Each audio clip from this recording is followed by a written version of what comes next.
Good morning friends. आज हम लोग पढ़ने वाले हैं वेक्टर का।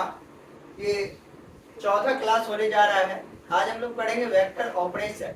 लेकिन उससे पहले हम एक इम्पोर्टेंट वेक्टर का टाइप और पढ़ लें, जिसे हम कहते हैं नल वेक्टर या फिर जीरो वेक्टर। ठीक है, हिंदी में इसे कहा जाता है शून्य सदिश।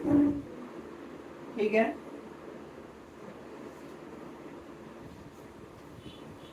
शून्य सदिश।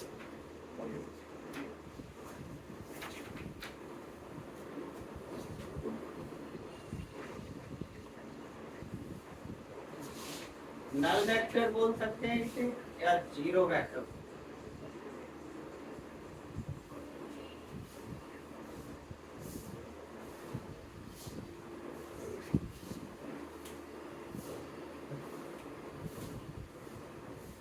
वैसा वेक्टर या वैसा सदिश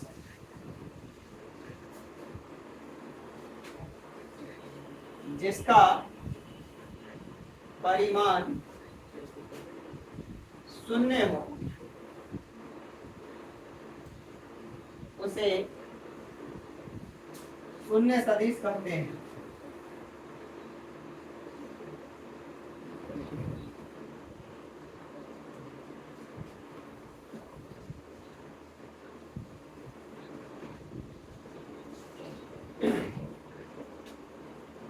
इसकी दिशा आर्बिट्रेरी यानी कुछ भी हो सकती है।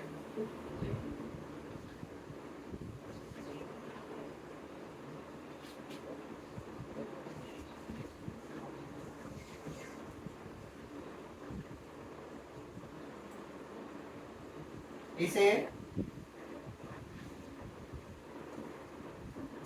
जीरो वेक्टर से सूचित करते हैं।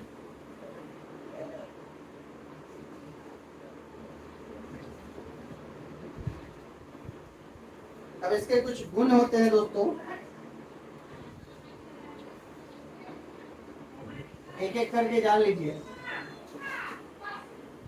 इसे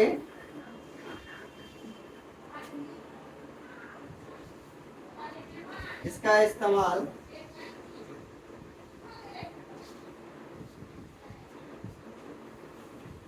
समीकरण को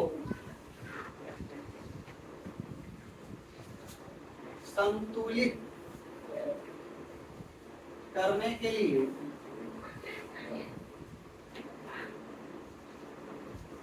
किया जाता है।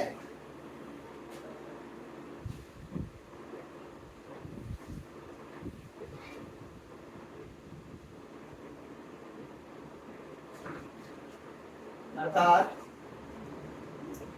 Vector A minus vector B या प्लस वेक्टर बी, कुछ भी हो सकता है इक्वेशन, इक्वल टू जीरो नहीं लिखेंगे दोस्तों, जीरो पे एरो लगाएंगे, क्योंकि LHS अगर हमारा वेक्टर क्वांटिटी होगा तो RHS भी वेक्टर होगा, और ये नल वेक्टर है तो नल वेक्टर के ऊपर जो है हमें जीरो के ऊपर एरो लगाना ही पड़ेगा।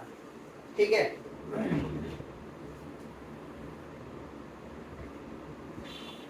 दूसरा जान लीजिए, इसे जब रियल नंबर के साथ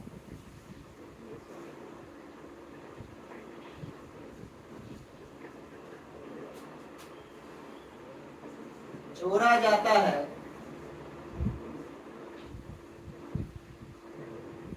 तो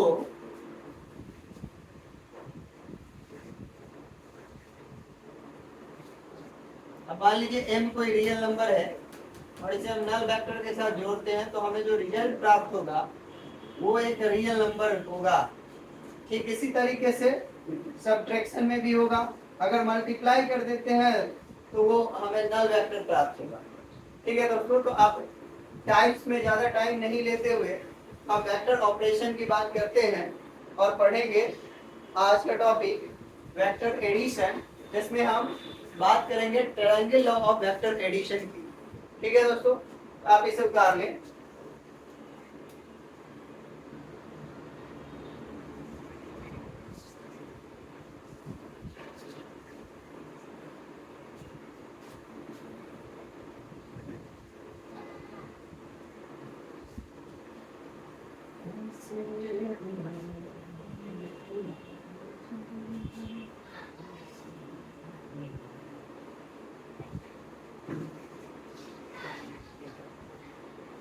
आइए अब हम लोग बात करें वेक्टर ऑपरेशन की।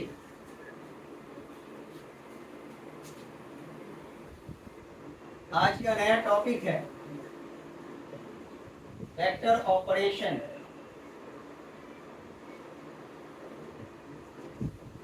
तो वेक्टर ऑपरेशन दोस्तों तीन प्रकार का, ठीक है। पहला है वेक्टर एडिशन,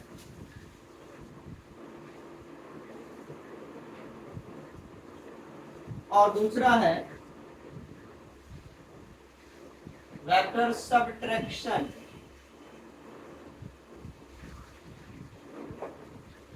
और तीसरा है वेक्टर मल्टीप्लिकेशन।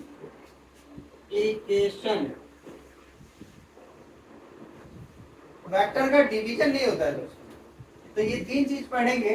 जब वेक्टर मल्टीप्लिकेशन पढ़ेंगे तो उसमें हम दो तरह का मल्टीप्लिकेशन पढ़ेंगे, डॉट प्रोडक्ट और क्रॉस प्रोडक्ट। वो आगे की बात है। आज का हम लोगों का जो मेन टॉपिक है, मुख्य टॉपिक है, वो है सदिशों का योग। तो आइए आज हम लोग सदिशों के योग के बारे में जाने, यानी वेक्टर एडिशन के बारे में जाने।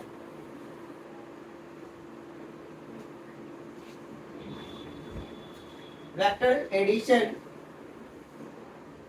के तीन मेथड्स हैं। पहला है triangle law of vector addition, और दूसरा है parallelogram law of vector addition, और तीसरा है polygon law of vector addition. तो इसमें से triangle law vector of addition तथा parallelogram law of vector addition, इन दोनों एडिशन में एक समानता है कि दोनों में हम दो ही वेक्टर को जोड़कर उसका रिजल्टेंट वेक्टर प्राप्त कर सकते हैं। लेकिन जो हमारा polygon law of vector addition है उसमें कम से कम तीन या तीन से अधिक वेक्टर को जोड़कर हम उसका रिजल्टेंट वेक्टर प्राप्त कर सकते हैं। तो सब चीजों को बारी बारी से हम आसान तरीकों से समझेंगे। आइए बात करें सबसे पहले कि ट्रायंगल लॉ है क्या।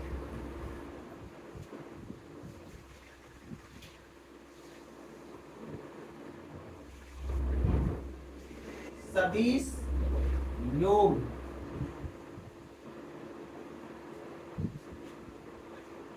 Vector addition.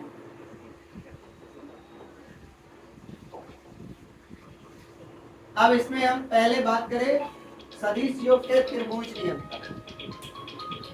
एक second.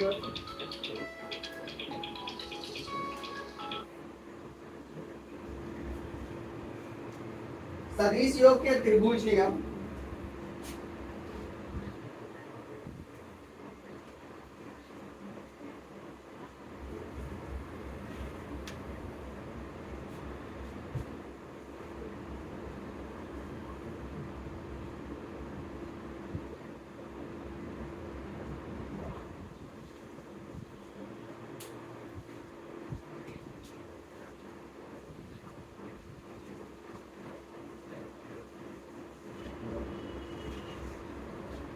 Triangle law of vector addition.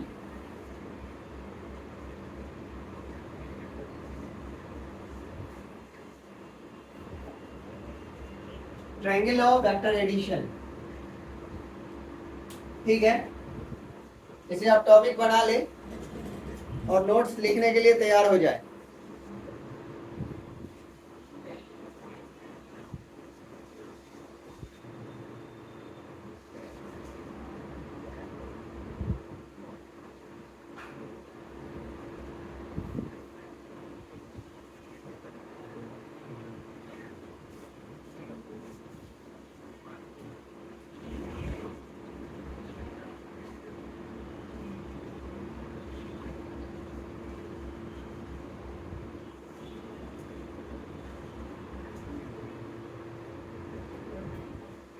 ठीक है, आइए एक एक करके जाने।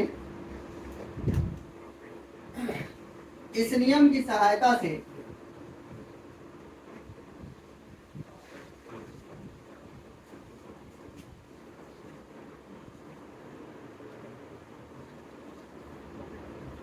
इस नियम की सहायता से किसी भी दो सदिशों को जोड़कर उसका परिणामी सदिश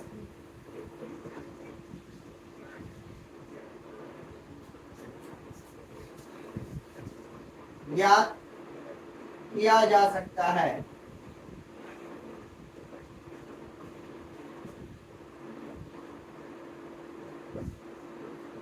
ठीक है दोस्तों,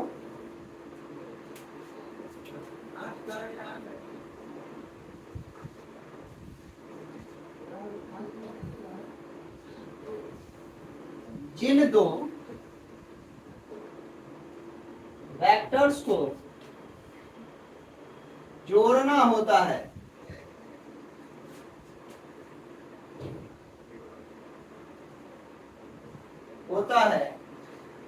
उसे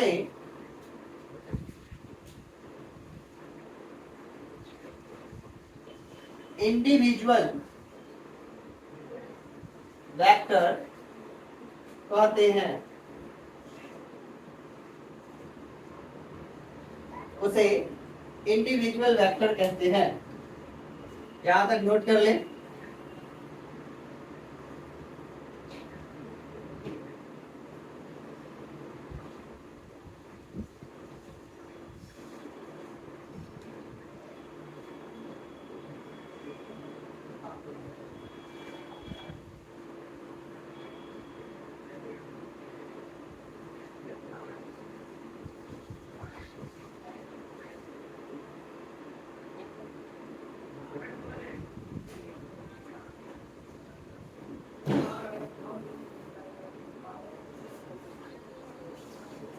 ठीक है दोस्तों, यहां तक लिख लिए।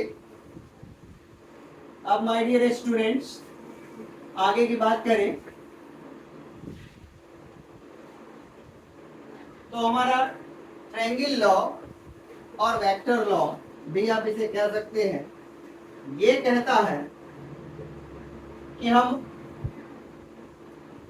जिन दो वेक्टर को कंसीडर करते हैं, किसी भी दो वेक्टर को आप जोड़ने के लिए कंसीडर कर सकते हैं।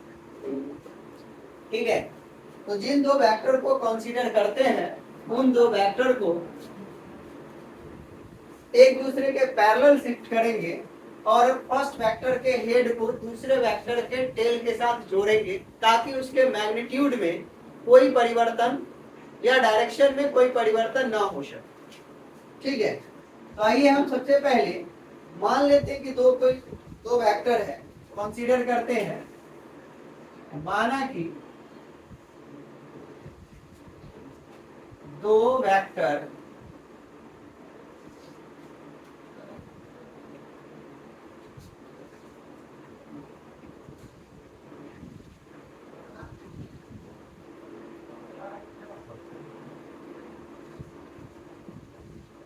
वेक्टर ए और तथा वेक्टर बी, ये दो वेक्टर हैं।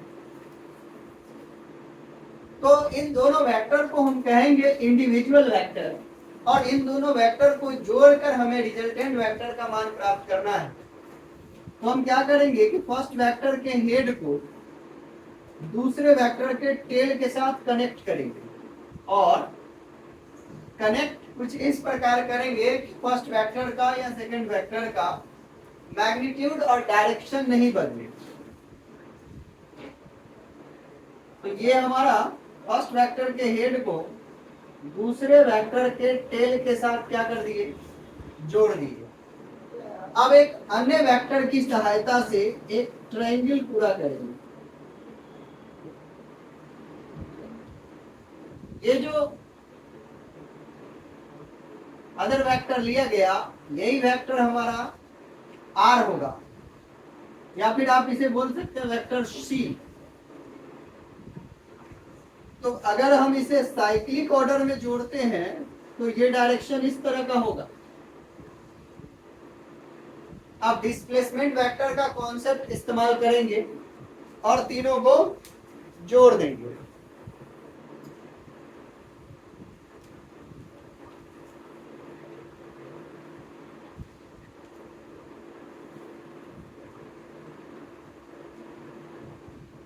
ठीक है दोस्तों,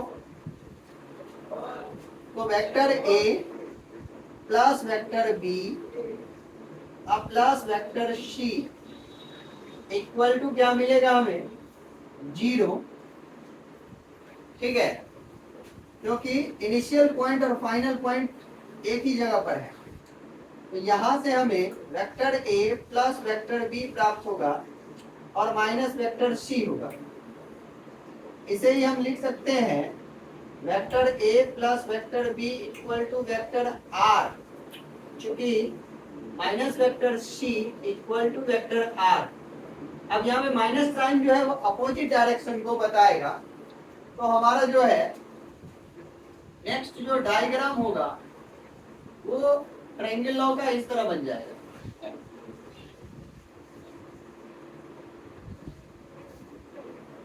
ये हमारा वेक्टर ए है, ये वेक्टर बी है और ये हो गया वेक्टर आर, मतलब vector A plus vector B.